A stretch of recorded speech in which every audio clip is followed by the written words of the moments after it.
evening, everyone. On behalf of the team Calcutta Comparatists 1919, I take this privilege to warmly welcome you to the sixth session of the webinar series. Calcutta Comparatists 1919 is an independent forum for research scholars of humanities and social sciences. It carries the legacy of academic space for literary comparison between Indian languages initiated in 1919. It is a platform for sharing research interests and ideas. We are organizing online lectures on various interdisciplinary topics to be delivered by academicians and distinguished research scholars of different fields. Your remarkable skills will be a great addition to our team. We look forward to a mutually beneficial relationship with you. Thank you so much for joining us today. Now, I would request our host, Ms. Aratrika Ganguly, to take over the mic. Aratrika, over to you. Yeah, thank you, Jemima. Today we have our junior Anindita. She's a student of she's doing masters in comparative Indian language and literature. I'd like Anindita to read the biography first. Anindita, please, can you start? Good evening. Today we have with us lecturer Srimati Ghosal. Her academic and research interest lies on the study of cultural theory, literary studies, and cultural history of South Asia. Her interests are widely interdisciplinary, moving between history, cultural studies, sociological theory, and literary studies. Post-colonial perspectives and the subaltern school of thought are of particular theoretical interest to her.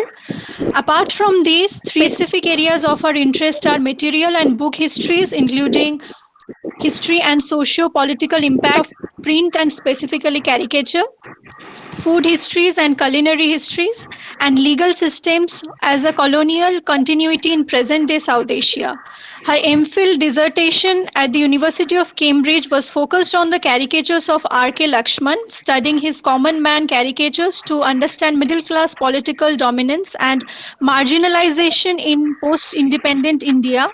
She also worked on colonial cartoons in Bengal as a part of Shahapedia UNESCO Fellowship that was rewarded to her in 2019.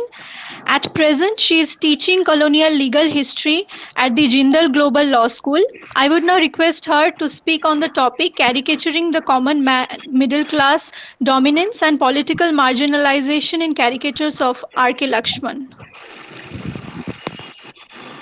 That was a very long list of interests. I don't know if I have expertise in all of them, but interest definitely.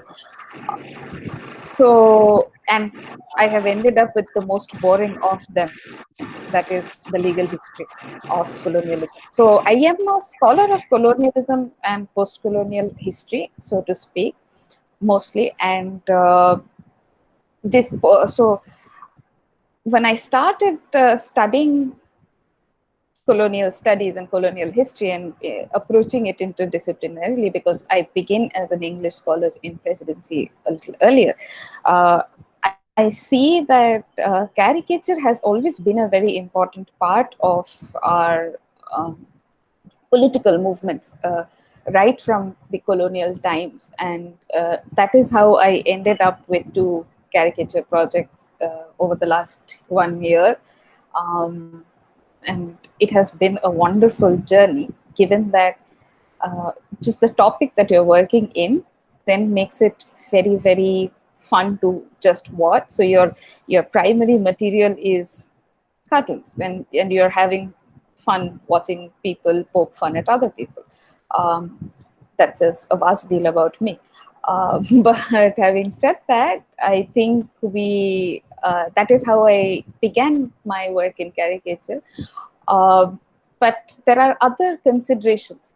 So one thing that we have to understand is that every art form has its own class history, its own class background. So for example, folk art has a specific background and is expression of a specific class and community of people and their politics.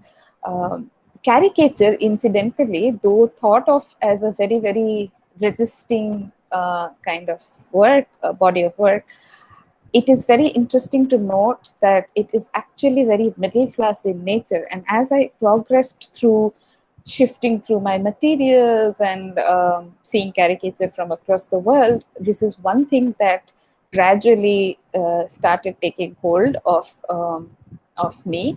And then, of course, I mean, you have to narrow your topics down. Is why I came down to Laxman as a principal caricaturist, because his is one of the careers that really span almost 50 decades, 50 years, 5 decades, and these are very, very formative decades in Indian democracy.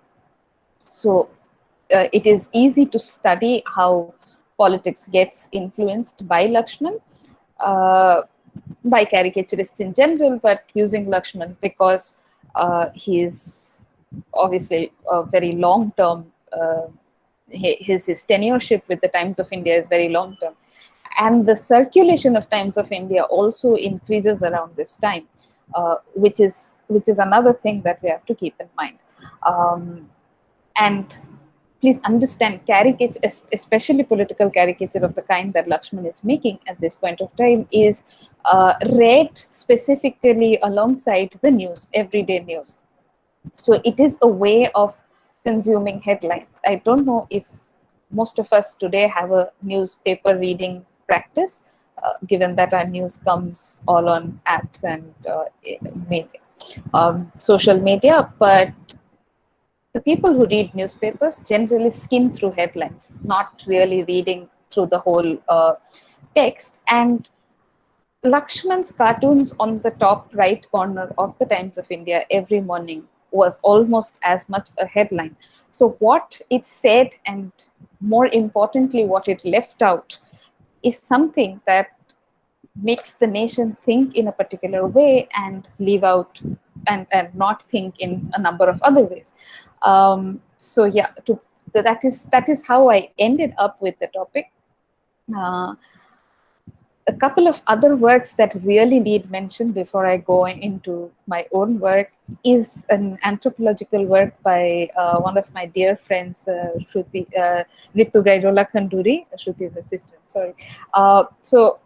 Ritu's work is actually about the basis of most of our works, because she actually archives all of this in the process of her work, but she rarely goes into the politics of it. Another scholar is my friend again from JNU, but unfortunately for him, due to a lot of political reasons, a lot of class caste barriers that come into our academic system every day from various ends. He could not finish his MPhil, but I mean, it was a blessing in disguise in that he turned it into a book about how Ambedkar is treated differently in these cartoons from how Nehru is treated, just because of his position as the emancipator of certain castes in the country. So I owe a lot of my thought to these people, and they really need mention. But I think I should go into directly my thing. How do I go ahead and can I present my presentation? Try. Yes, you can. Yes, yes, I'll try.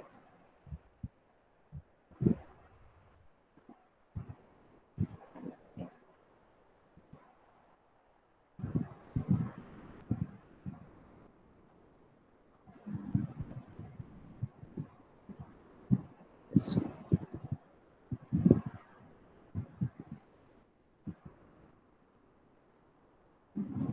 Sorry.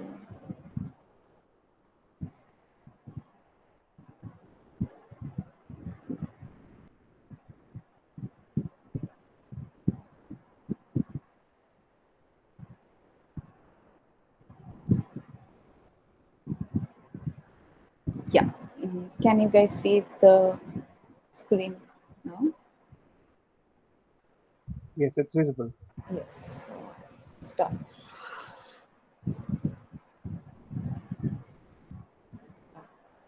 Slow. Yes. So Lakshman starts caricaturing in the Free Press Journal almost at the same time that India gets independence, and he moves into the Times of India. So Free Press Journal is almost as big a newspaper at this point of time, run by one of, just to give you a little bit of a background, a lot of our press was actually run by the nationalists of the time, given that a lot of our national movement was dependent on the press and in the exchange of ideas. And I think we all understand that major political thoughts are from Nehru, from Ambedkar, from Jinnah, from Gandhi, are of first and foremost very accomplished journalists, and they all had their own pet newspapers, if I may put it like that. Free Press Journal was one of them, run by a Congress nationalist, and Laxman starts his work stint there, but in 1951 he moves into the Times of India, and so the cartoon I have here is of Laxman and the common man holding him, and together in 1951 and in the 1950s, when the Indian Constitution gets enacted, they start a very long journey into documenting everyday political happenings of the country, and this is a very, very interesting documentation in terms of so I think one thing that we really need to focus on is that it is not a documentation of every voice in the country. In fact, it is a politically motivated silencing of a number of other voices, and a documentation of what the middle class, upper caste, upper middle class urban man who is English educated and who is reading the Times of India thinks, wants, and says in the politics of post-colonial India. Just to give a heads up, this is also the ruling class in India in the moment of independence, because this is the class that has received education, Western education. This is the class that is trained in modern thought and has therefore gone on to negotiate with the British the terms and conditions of the independence, and has taken over um, as the leadership of the country. And it is this class and this dominance that Laxman's Common Man and cartoons really, really give voice to. It does leave out a number of other voices, specifically the Dalits, the Muslims, regional voices that are not from the Hindi heartland of the country. And we'll see that this is a very, very willful movement, a very, very willful politics on Laxman's end. So yeah, beginning with going on to the history of caricaturing in India. Caricaturing begins in 1872 in Bengal with I'll show you the picture. This is the first set of caricatures made in Boshantok, and Boshantok was created as a support to the municipal corporation movement in India. So Indians wanted representation in the Calcutta Municipal Corporation, and because Sir Hogg at that point of time was refusing it, this is a very interestingly done cartoon where Boraho is it literally means pig and Hogg means pig, and just to make fun of him, he said the cartoon says Kolikatar Boraho Abuta, that is the pig of Calcutta, to poke fun at Sir Hogg, and resisting British colonialism is actually the beginning of Indian caricature in the country. But what is very important that we need to understand here is, I don't know if the image is very clear, but this is not a very typical Indian style of painting that we have. So we have the Kalighat prints from about the same time, and we'll see that that is a much more different kind of painting. This on the other hand uses thinner lines, uses black and white print. other than the fact that this is of course limited by what can be printed, and our printing technology at this point of time is very limited, we have to also understand that this is in itself a very, very British kind of caricature. Uh, so the British at this point of time published something called the Punch, which was problematic in any which way you want to see it. It was for conservatives, it was for middle class, it was against women's rights, it was to the point that it when time came, it did support fascism and the rise of fascism and Hitler and Mussolini in Europe. So the British Punch was very, very problematic, and it derided, it made fun of the colonial subject at a very, very regular basis, because that kind of justified to the home audience that, oh, we are there to civilize them, they are stupid people. So our Punch magazines, that is Washantok and Horbolamar, are both created in reflection of the British Punch, but very against the British Punch. And that is the beginning of caricature in the country. Interesting and point to make here is that it began in Bengal, but that is probably not an anomaly, because a lot of interactions with British and Western political thought really begins in Bengal with the establishment of course, the Calcutta University and the Presidency College, the college at that point of time, and Serampur College, of course, for Christian thought. But so these are a few things that we noticed of the caricature till about 1910, when the caricature becomes what I call the nationalist caricature, which is dominated by English newspapers, Hindustan Times, Free Press Journal, Times of India, and the English of the Anandabadar political group at that point of time. Though Jugantar had its own set of nationalist artists, Kafi Khan and the rest of them. But these caricatures between 1910 and 1950 are, of course, very strongly reflective of the nationalist movement that has, by the first decade, in fact, by the second decade of the century, taken on epic levels. And Gandhi has already been introduced to the scenario. And Shankar and Gandhi and Shankar and Nehru, Shankar Pillai as the caricaturist, and Gandhi and Nehru shared a very, very cordial relationship, to the point that he was, so it is a famous quote by Nehru where he says, do not spare me, Shankar, because Shankar was finding it very difficult to criticize Nehru after having worked with him for so many years, to criticize the British and galvanize nationalist ideas amongst people.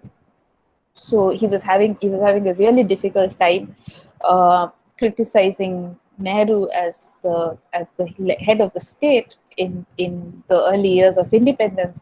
And I think one of the most epitomic lines in the interaction that our English newspaper caricaturists have had with our political ruling elite is this, where Nehru says, do not spare me, Shankar. That Nehru says this for something very important that we really need to understand. That is, Nehru was at this point of time also popularizing a vision of modern India, a modern India that is secular, a modern India that is so the vision that would later on be called Nehruvian socialism or Nehruvian modernity is something that Nehru is actively propagating, and he is trying to use the state to intervene on a number of levels and establish this modernity, industrialize the how do I put it, the country, and there is work done on this, but he uses a lot of the film division of India to popularize progressive thought as he perceived it. In fact, the first 52 elections that Nehru contested was contested on the grounds of the Hindu Code Bill, which was a progressive bill that they could not pass and had to break into four pieces before they could pass it in the next one when Nehru came back to power in 1952. And so the Hindu Code Bill is literally one of the first progressive bills that protect a lot of women's rights, and Nehru is a champion in doing all of this. And I know I sound like I am a fan of Nehru. Trust me, I'm not. I have a lot of political differences with what he's trying to do, but at this point of time, the middle class ethos of modernity, of democracy, of a modern nation, of nationalist thought, really merged with the middle class nature of caricature that I have just spoken about. And Shankar really finds voice and flourishes. And from Shankar comes two of his very, very close successors, Abu Ibrahim and R.K. Laxman, who then take over as the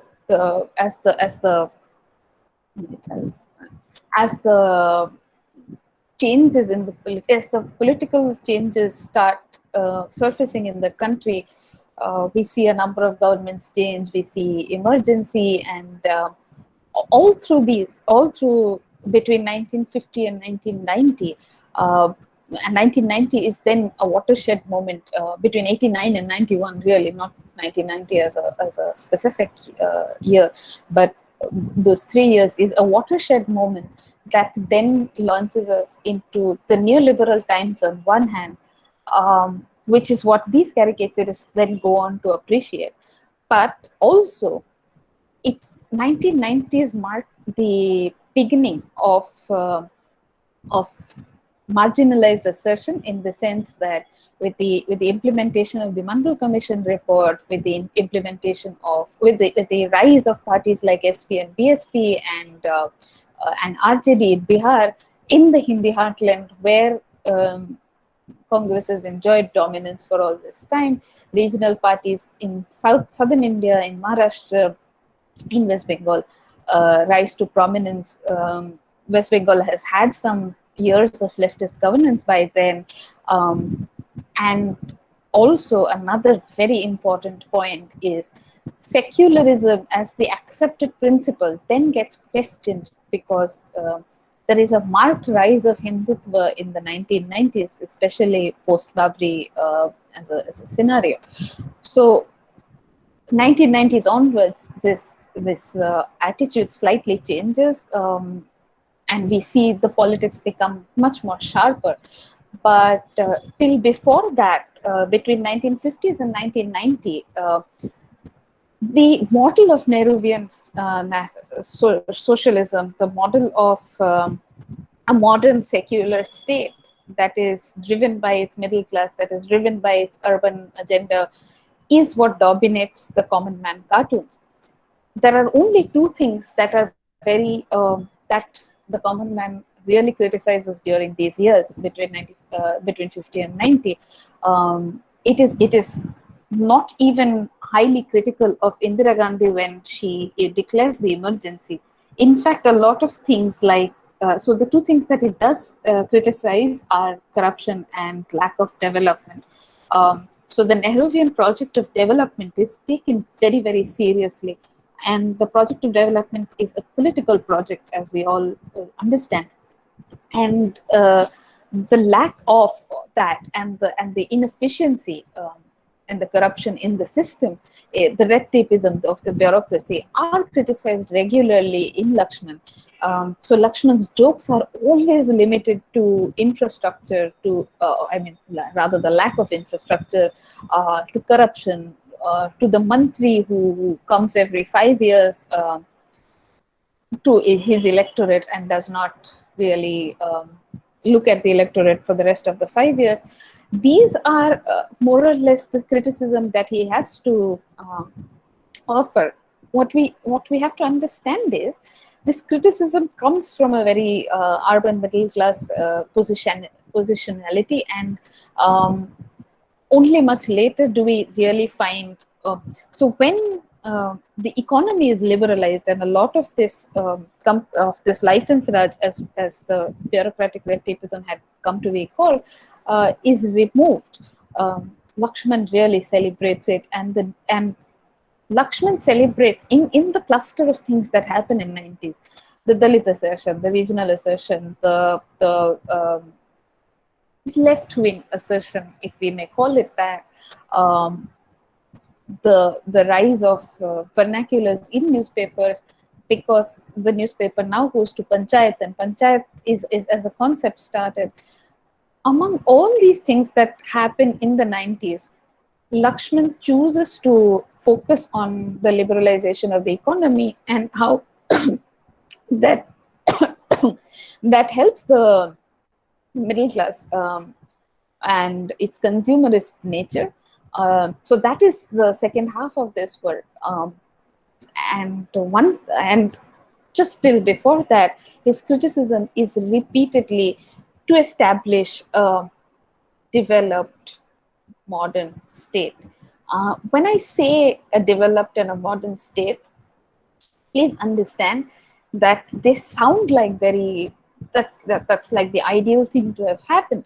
But then the problem with the developed and modern state is that we have been a colonial country, and a large portion of our population really does not then have access to either modern thought or modern ways of living. And as Partha Chatterjee would later very well summarize them, they are what is known as political society today, that is very different from civil society, that does not know how to interact with the formal structures of state, that has its own grammar of interaction, and just imposing a modernist Western democratic idea on the people is actually limiting political power to the urban middle class, upper caste middle class that has had the benefit of English education, and excluding a large portion of the country. So when I say modern, when I say democratic, and yes, of course, I mean, in the context of present day India, it sounds like heaven. But it does have its own marginalizing tendencies. And this is one thing that I would like to really show you. So if you see the image of the common man, he is unmistakably a middle class man. He is wearing a certain kind of checkered clothes. He has shoes. He has his dhoti is worn in the way middle class urban men wear it. He has spectacles. He's an educated man, and all this is supposed to represent India in general, that is largely uneducated, that largely lives in villages. A major population of that is not upper caste. A major population of that is actually Muslim, though a minority, but a lot of them are Muslims. They are women, and all of this somehow get left out in this image, as opposed to a much later political counter to common man called the everyman, which shows a Dalit farmer. And if you can understand that from his attire, his way of wearing the dhoti, his way of sitting, his way of not being as prim and proper as the common man's hair. I mean, I know I'm going really into the nitty-gritties of it, but if you see, he is not as proper as the common man is. And this is the image by a political caricaturist called Harishchandra Shukla, who calls himself Kak as in the crow. And he creates the everyman as an answer to the common man. And the common man is largely a silent figure.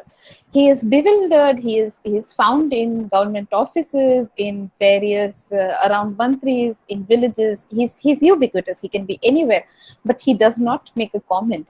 As opposed to the everyman who really has a comment, who then calls democracy loot tantra rather than gun tantra, loot tantra as in the rule of loot.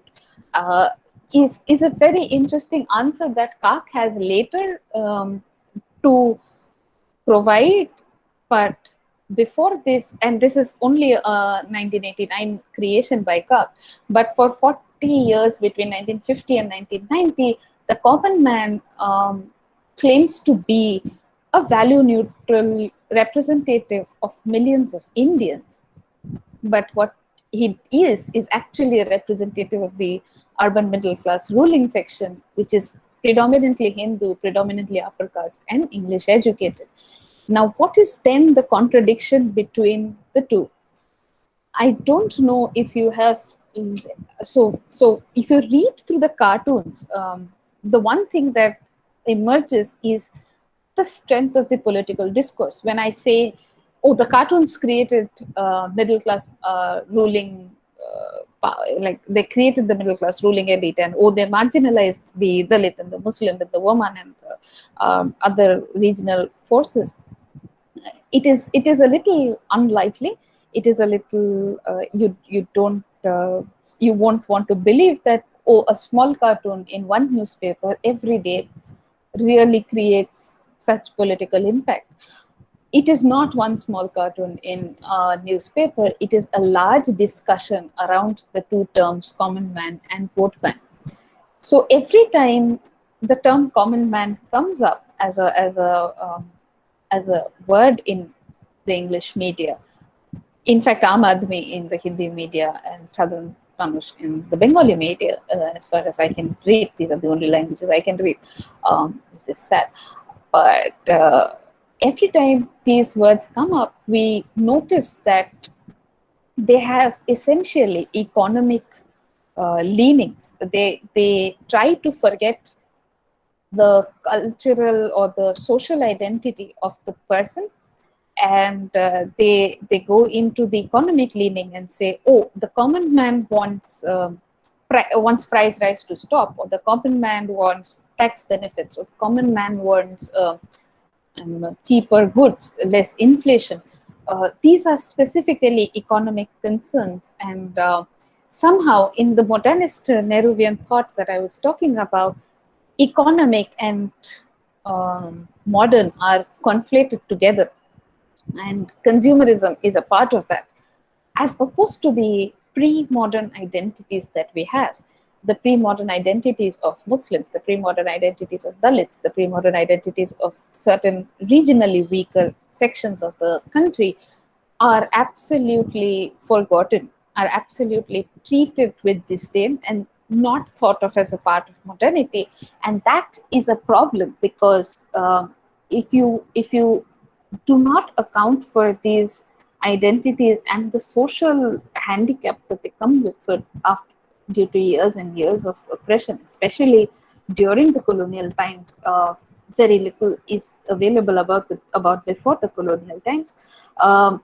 If the landless laborer or the tenant peasant and his social identity as a Dalit farmer are not accounted for together, we do not see why there is a dominance of Brahmanism in politics, a dominance of Thakurs in land ownership. So everything modern in our country is actually infested with a lot of our pre-modern identities.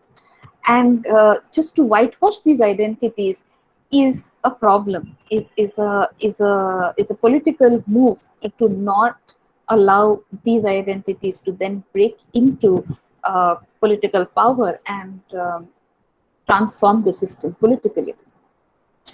How is this identity then stalled from not breaking into everyday politics?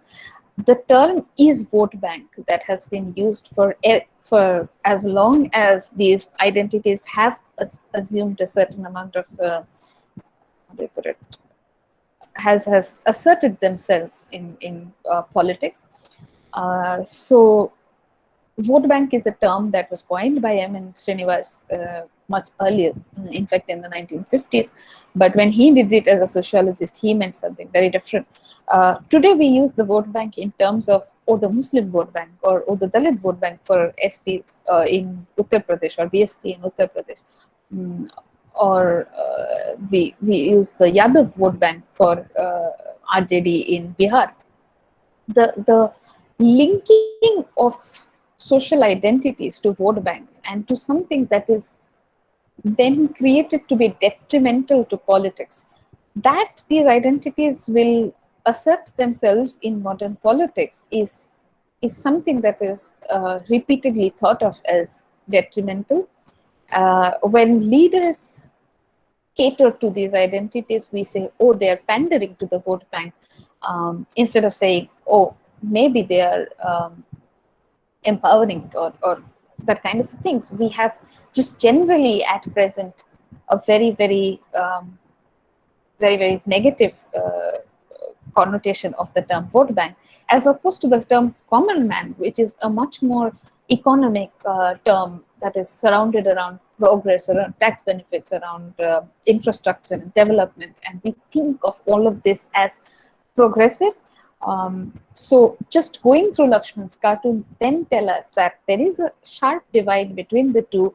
And when we subscribe to one and say, oh, the vote bank is wrong, what we are really doing is perpetuating the political dominance of the middle class and the upper caste in the country. And that is what the problem is.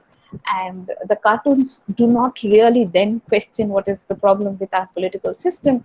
The cartoons actually fall in line and do not really question the political elite in terms other than, oh, why is my road potholed? There are serious questions. There are serious issues. There are Hindu-Muslim relationships are simmering at best in this country and erupts every once in a while. And there is so the movement from the middle class Hindu being secular to the movement to the middle class Hindu turning Hindutva is a very slippery slope. And this is where I think this project really interested me, as to what was it that, so today when we are faced with a fascist right-wing governments, what is it in our systems of politics, in our systems of discourse, in our system of thought that really created this? And that is something that we get to find out once we dig through Laxman and the middle class ideas. And so there are a couple of cartoons that I want to show that are not by Laxman. One is this one by Kak. This is called, this is the cartoon on personal law, Muslim personal law, the Shabanu case and the law that came after that. So this is Rajiv Gandhi, and this man who is wearing a Muslim skull cap, and therefore is the easiest. I mean, Muslims are one of the.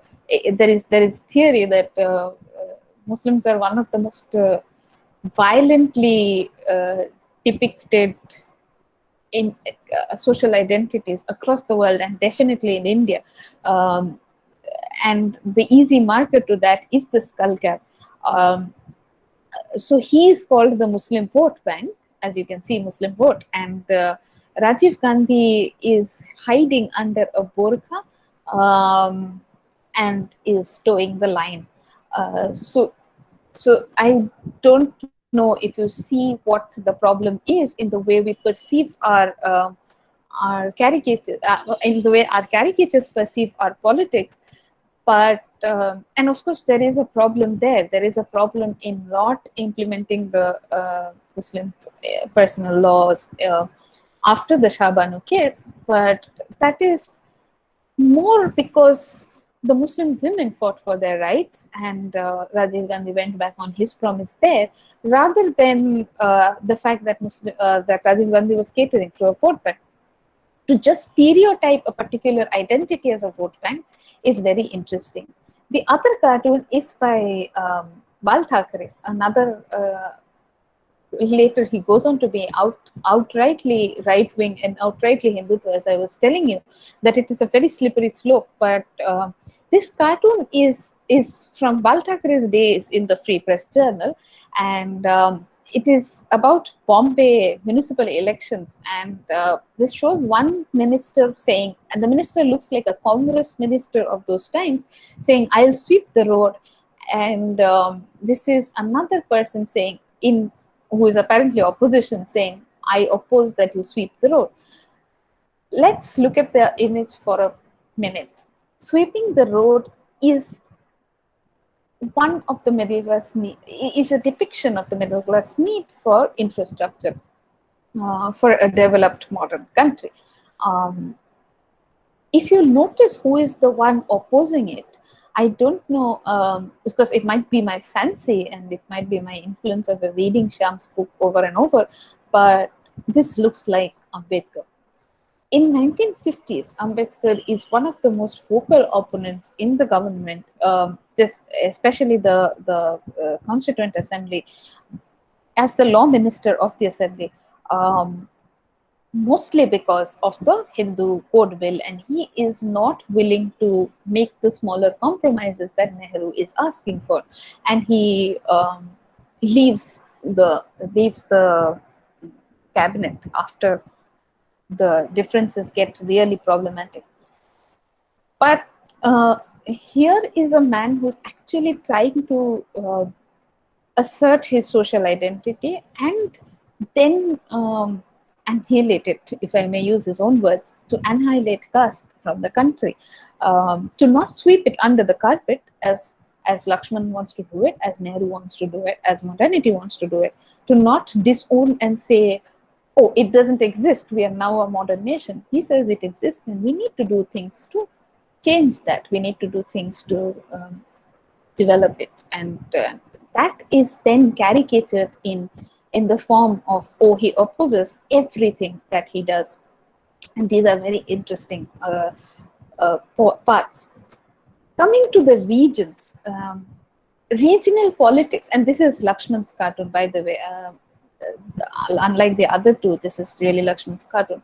I don't know if you can see his signature. It's a very classic signature. That would be, unlike the other two identities that are social identities, regional identities start wreaking havoc from the time of Nehru, and holding India together is a real problem. And Nehruvian modernity, among other things, really focused on national integration. But national integration meant that it would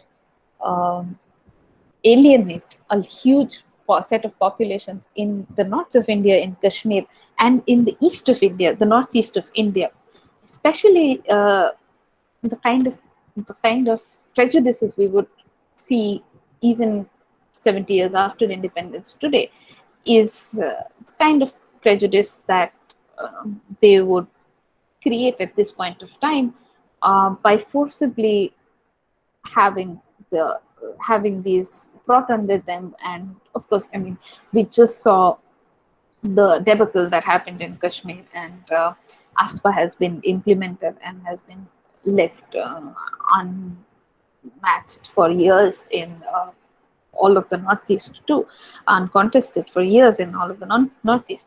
But if you see the caricature in this slide, you will see that two congressmen have, and one of them is JP, who's Jayaprakash Narayan, have come to initiate peace talks with the Naga man. And he is stereotyped as a tribal man who cannot talk but is playing drums.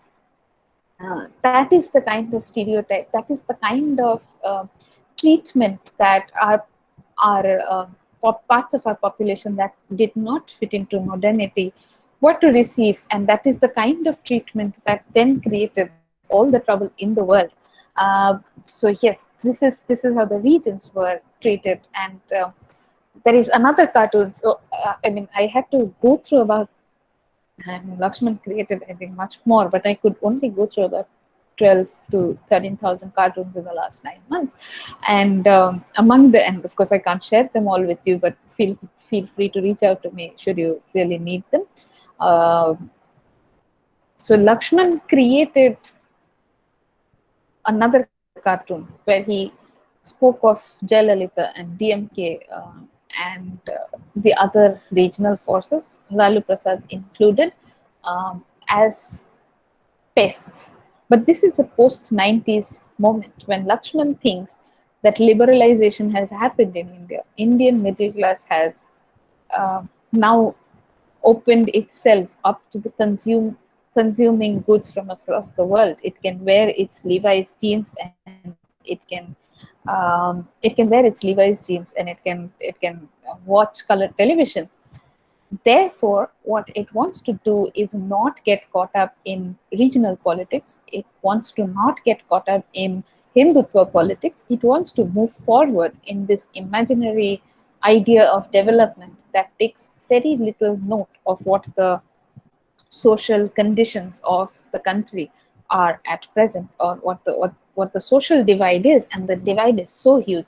The divide in education is so huge, the divide in infrastructure is so huge, the divide in accessibility to education and infrastructure is so huge that unless you take into account all of this, this imaginary project of development is never going to come through.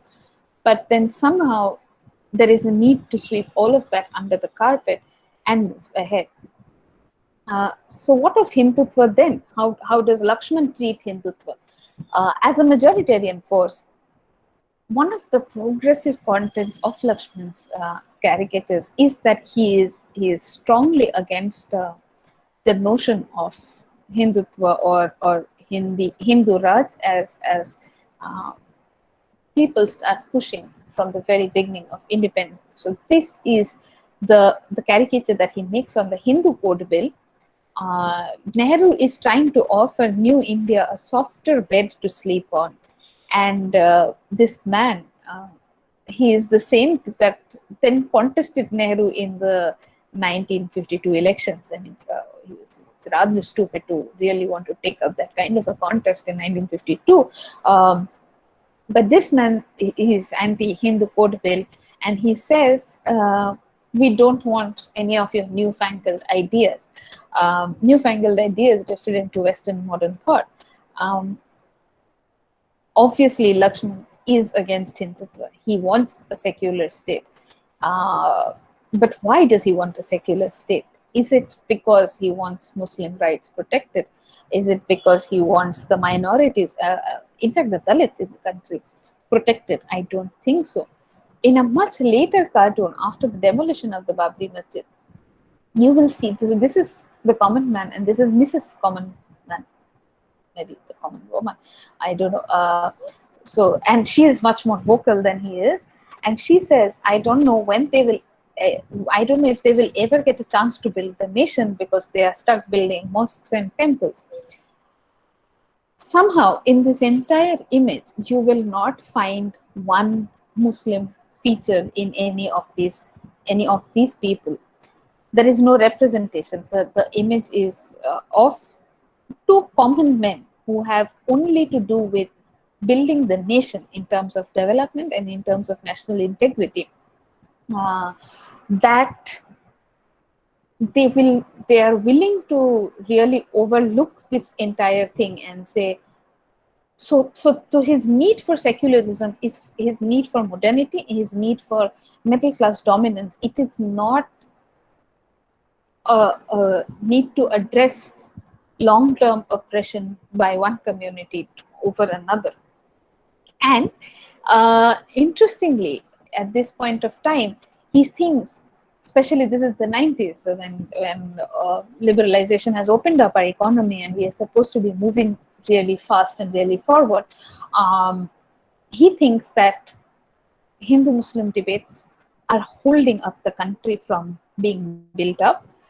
It is an aberration in the course. It is not a real problem. It is as though we are taking a detour because, you know, our original project is to build the nations, but we are suddenly focusing on building mosques and temples, which is not the case. We have social identities, and some of them are more privileged in the country, and some of them are not. And the way to address that is to first acknowledge it, and somehow Laxman's cartoons do not acknowledge that. If it does oppose Hindutva and if it does want secularism, it is for the purpose of development.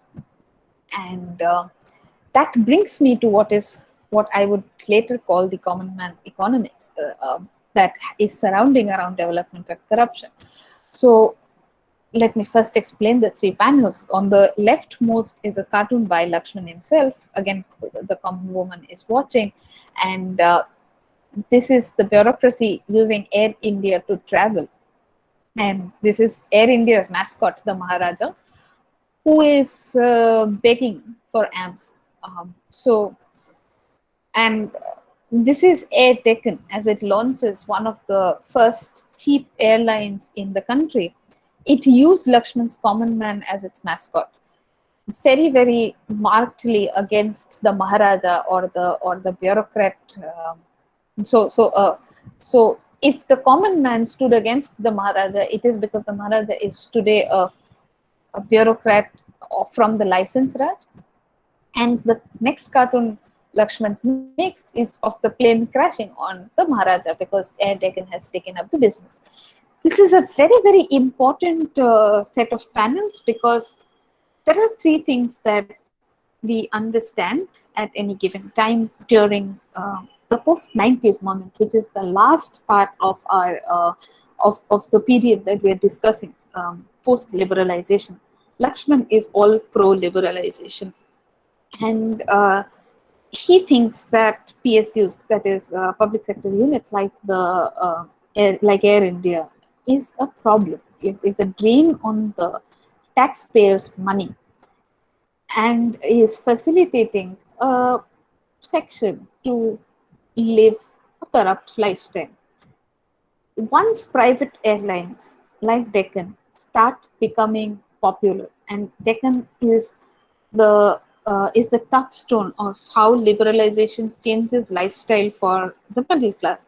Of course, the middle class and how liberalization changes lifestyle is in itself a thesis, and a lot of people have been working on it.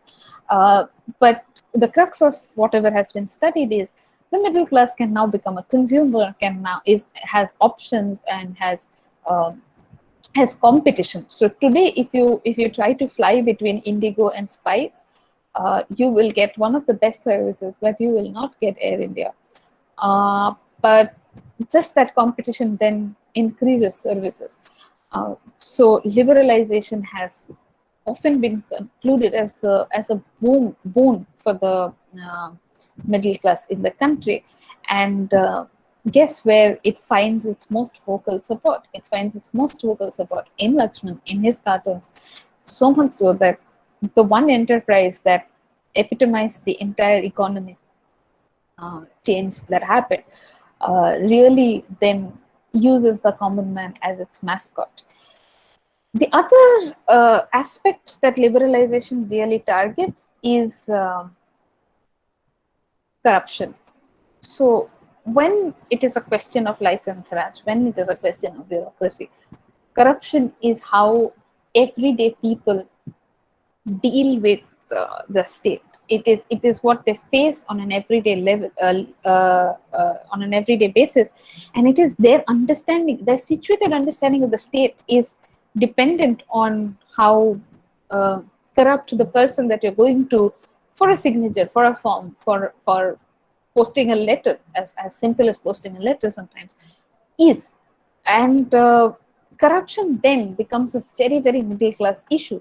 Remember, the political society does not really interact with the formal structures of state all that much. It has its own governance, it has its own beyond state ways of functioning, which is a very, very different functioning. And if you want to really understand this, I think Partho does some of the best works that could be done, and how the subaltern functions, how the subaltern politics happens. It's very good work.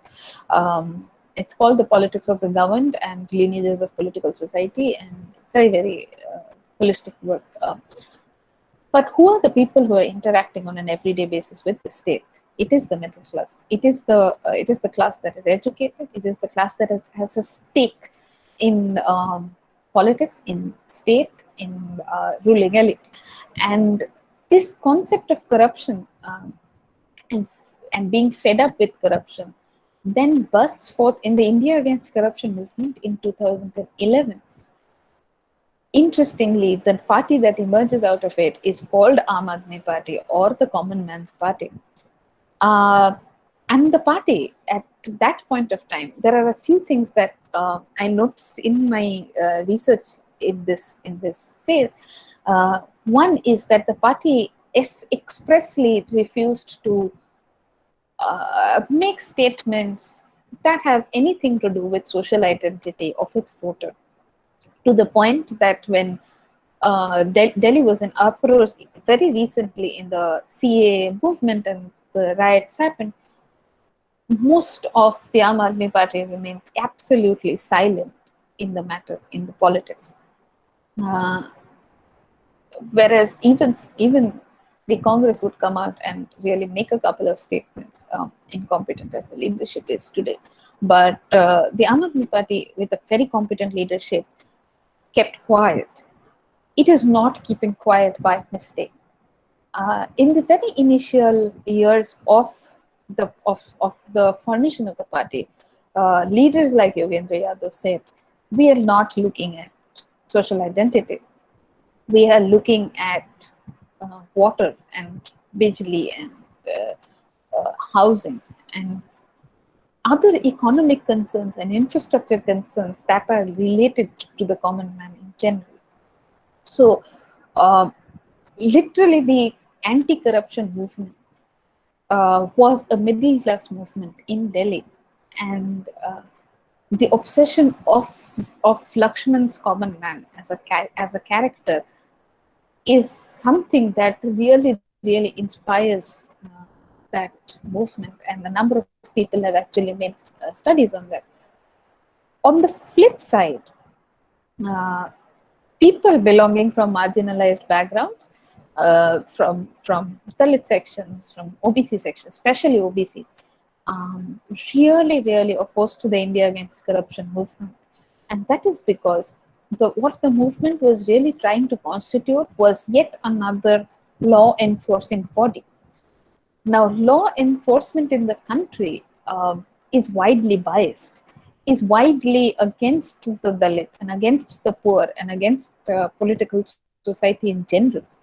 They cannot expect the law to protect them, neither legal enforcement agencies to protect them. The agencies that have forever been a problem to their well-being, that have forever brought the state and the upper castes, and brought the state and the majoritarian oppressive forces together in one force, in one martial force in terms of police force, cannot be useful to them. And that is how this split happens between the Indian Against Corruption movement. But the common man and Lakshman's cartoons continue to be very dependent on these 2 points. And this is where I want to make the point that corruption and development are middle class politics, and they are strongly related to the urban upper caste middle class, not even the rural middle class. Lower castes definitely not. And we have to understand that as caricatures, they look very interesting, but then they perpetuate marginalization of a number of constituencies in the country, constituencies in the sense, identities in the country, of our voters. And that is one thing that looking through caricature, through years and years of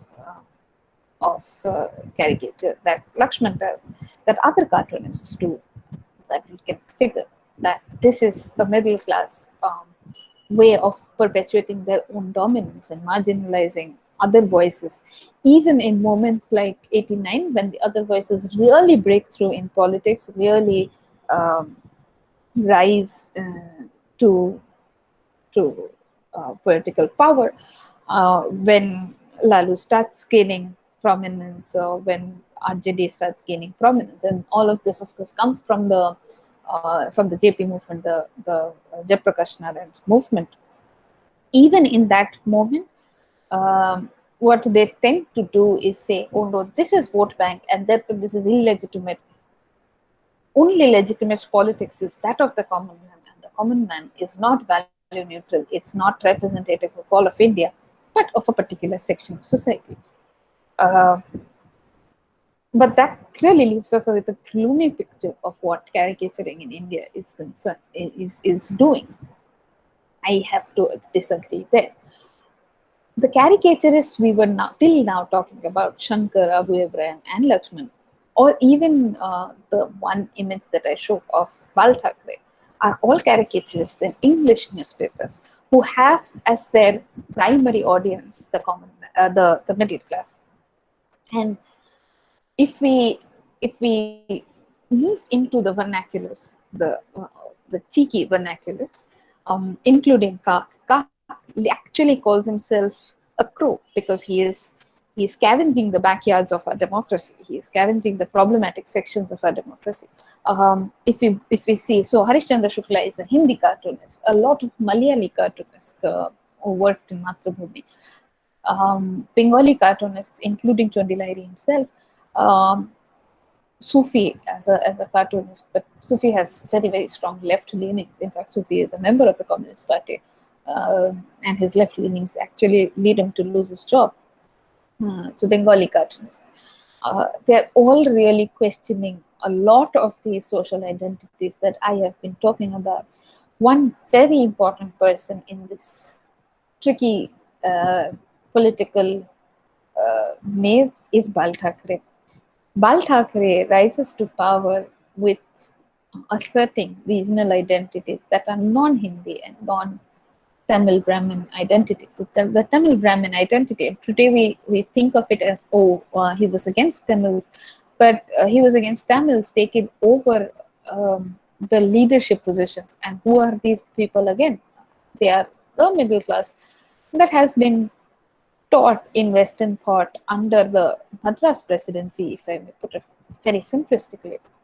So Bal Thackeray rises to prominence using one of his his primary magazine was a cartoon magazine, and he leaves the Free Press Journal after he is censored repeatedly from making these points on Marathi backwardness. So yes, there has been resistance, but the resistance, interestingly, happens. The resistance to the mainstream of cartoon discourse in the country has happened in the vernaculars. This actually leads us to question if not almost all our political resistance will always be vernacular to modernity, to development, and to middle class hegemony and dominance will not be vernacular, regionalized, and fractioned in nature. It might be. Uh, and how will these cartoonists then interact, or how these ideas change, how resistance builds, how they will create a national political discourse the way Common Man or Vote Bank has managed to create is a question that, I mean, that is another thesis in itself. And of course, how women get reflected in caricature is another very important aspect that caricature, that study of caricature in India has not really looked into. But yes, there is resistance. It is just that Lakshman and Shankar and Abu are institutionalized as the voice of democracy in such glorious terms by anybody and everybody who has ever attempted to write a biography of them. In fact, in almost their own autobiographical works, they have kind of projected themselves as the champions of democracy, as the harbingers of development and and the people who really question corruption. And that then is what is the problem? That is the problem then is to first question these discourses of corruption, of development, of what they mean, of what they're trying to marginalize of who they affect and how they affect. And if then it is at all democratic in nature, if Western democracy as a thought, as a structure, can be blindly accepted, implemented, and copied in India, is a thought that a little bit of critical reading of Laxman would leave us with. I think that is the end of what I had to say. Um, yes, we are ready to take questions if anybody has questions. Yeah. Thank you, Srimati, for this amazing session. We learned a lot about R.K. Laxman, his Yes. way of cartooning, the way he satirizes and every dimension of our life, political satires and everything. So we're ready to take questions. If any of our participants have any question, you can ask both in Bangla and English. Or any comment, anything you want, you can unmute your mic also, you can speak. We can take forward this discussion then. I think after this amazing session, everyone is just so much spellbound. They're like thinking Yes. maybe, yeah, you can take your time, and till then, I personally have some questions. Yes, please. Yeah. Yes, yes. So like I was thinking, can you like tell us more about the performative dimension of the comics? Like there's the single line of text, the phrasing of frames, the Okay, technical skills. so Yeah. so yes, one of the reasons why caricature is very interesting to study is uh, it is very closely related to the printing technology of that time, and so you could not have probably printed 4 panels because the newspaper was limited in the amount of in what it is doing. The other thing is, it is generally phrasing the problem in one sentence. So that then makes the reader a performative reader, in that you are interacting with the frame in a preset notion. So please understand that the caricature comes in the bigger newspaper, and there are other headlines on the side. And these headlines then influence the way you're reading the caricature as much as the caricature influences the way you're reading the headlines. So what I was saying at the outset, that there is a um, there is a very strong relationship with the way we perceive politics on an everyday basis, because caricatures are read. It is not an act of somebody. So when you're looking at it, you are actually in a performative act of consuming a certain kind of politics and being a part of it. I think Robin Jeffrey puts it very well. He says, if Ernst Renan had said that nationalism is about everyday referendum, the newspaper is a vote in favor. So you want to be a part of this political discourse, and therefore you are reading the newspaper at an everyday basis. So yes, it's a very performative and a performatively political act. So Yeah. And anyone? Srimati, I Yes. want to add something. I want to ask you one thing that what is your view on the cartoons of Rimanika Lakshman, R.K. Lakshman's daughter, sorry, yes, granddaughter, Granddaughter. yes. uh, the cartoon of the common women? Yes. So I think one of the major problems that Lakshman, or one of the only criticisms that Lakshman really face, is about the perception of the absence of a common woman. The common Mrs. Common Man is actually a married woman into to who Common Man is, but interestingly, again, as a matter of probably modernity, Lakshman himself uses a lot of makes a lot of cartoons that talk of gender equality in general. So this is so when Rimanika makes her cartoons, and I think it's lovely because I mean it is at some point of time we have to also start doing this rather than only talking about it. And I mean, as an academic, I can only criticize. I can't draw to save my life. But when somebody can and somebody is doing it, it is absolutely wonderful. But I think it is as much a project of modernity. To have the woman have a voice is as much a project of modernity. Do I not agree with it? Yes, I do. Um, if you're asking me a political position. But as an academic, if I have to be critical, it is a project of modernity. So yes, that is. Thank you so much, Srimati Di. Is Thank you, there any Kinshu. other questions? Yeah, we have other questions as Wow. well as comments. You can also see it. Yes, yes, I First, can we see have a it. comment from Kaustubh Chakraborty. He thanks Yes, you. I know Kostaf. It was a Yes, wonderful presentation. Happy to hear you again after a long time. Then we have a question from Protim Das, one of our founder member. yes, yes. Okay, so Pratim asks, during Sino-Indian War, Lakshman almost thrashed Nehru and his defense minister. But Nehru didn't take any action, rather he praised by phone. But do you think we have lost that political tolerance now, especially the Mukul caricature, which Yes, created quite a storm few years ago? Do you think common man can survive or can emerge in our current political context in caricature form? yeah. So the primary thing that I wanted to tell you about is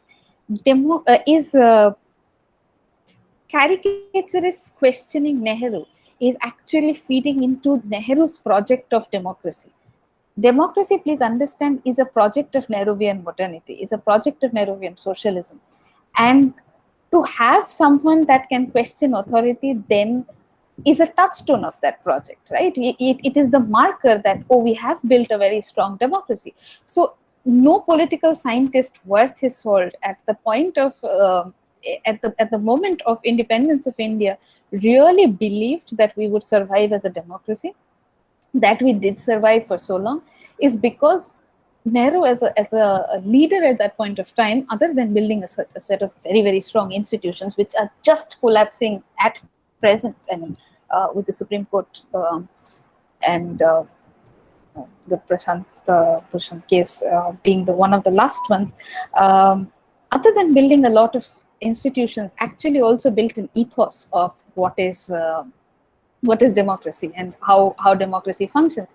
Nehru actually has long records on phone telling on radio, and these are all transcripted later, telling people how to go and cast their vote. Because see, we're in a country that is for the first time experiencing universal adult franchise, this is a very new thing. Nehru actually schools his electorate as much as he is simultaneously campaigning. So at that point of time, democracy is a political project, which is unfortunately not something I can say with the present circumstances. If anything, I mean, we are trying people to not, I mean, the attempt is to not let people go vote. So no, I don't think the caricature and political tolerance has remained. But yes, I mean that is how things have panned out, and that, I mean, we should have probably protected it a little more zealously, but we did not. So, what is the significance of emoji in social media?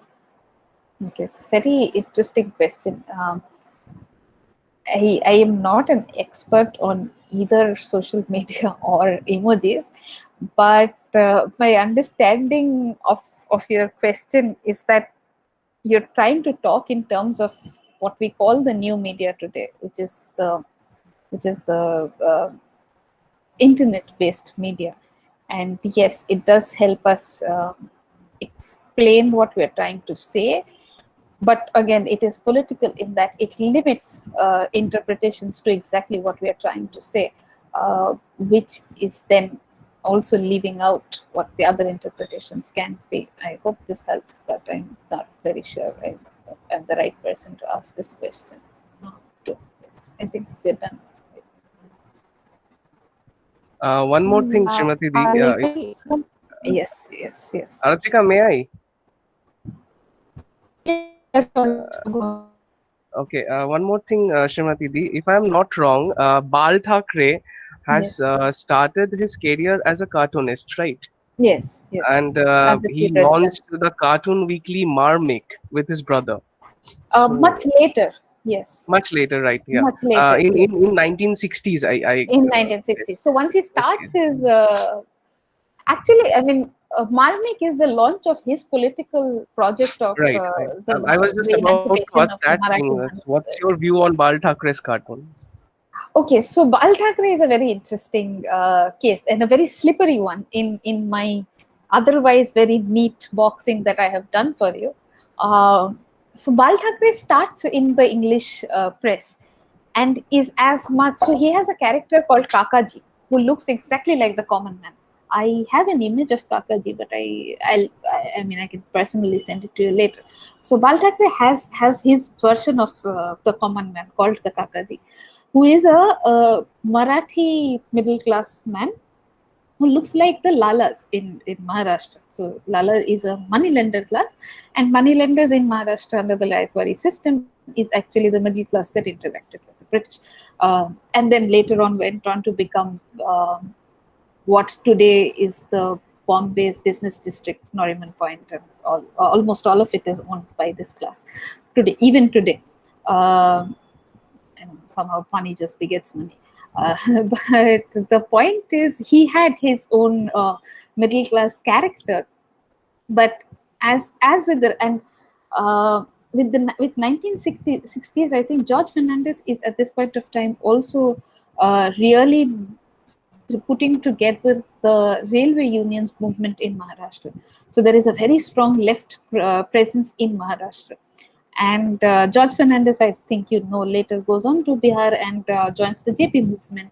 Bal Thackeray himself begins the regionalist assertion of the Marathi Manus. And these are then, I mean, in terms of Western thought, can we call them directly progressive? So Western thought mostly thinks of liberal as progressive and left as progressive.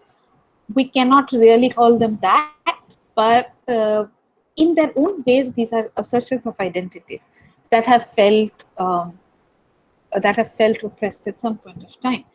And Bal Thackeray definitely, especially only much later, I think he picks up his Hindutva leanings. But in the earlier phases, when Marmik is running a very great campaign, in this time he is somebody who actually associates the social identity with economic development, as opposed to a lot of the English newspaper caricaturists who are trying to divorce the two and saying, oh no, economy is it. Bal Thackeray is someone who really looks at how social identities then change it. So I hope that answers your question. Thank you so much. I think that is all the questions that were required. Aratrika, are you there? Kingshuk, Atrika is not there. We can conclude the session. Yes. Okay, okay. Shall we wait for Aratrika to join? I'm not sure actually.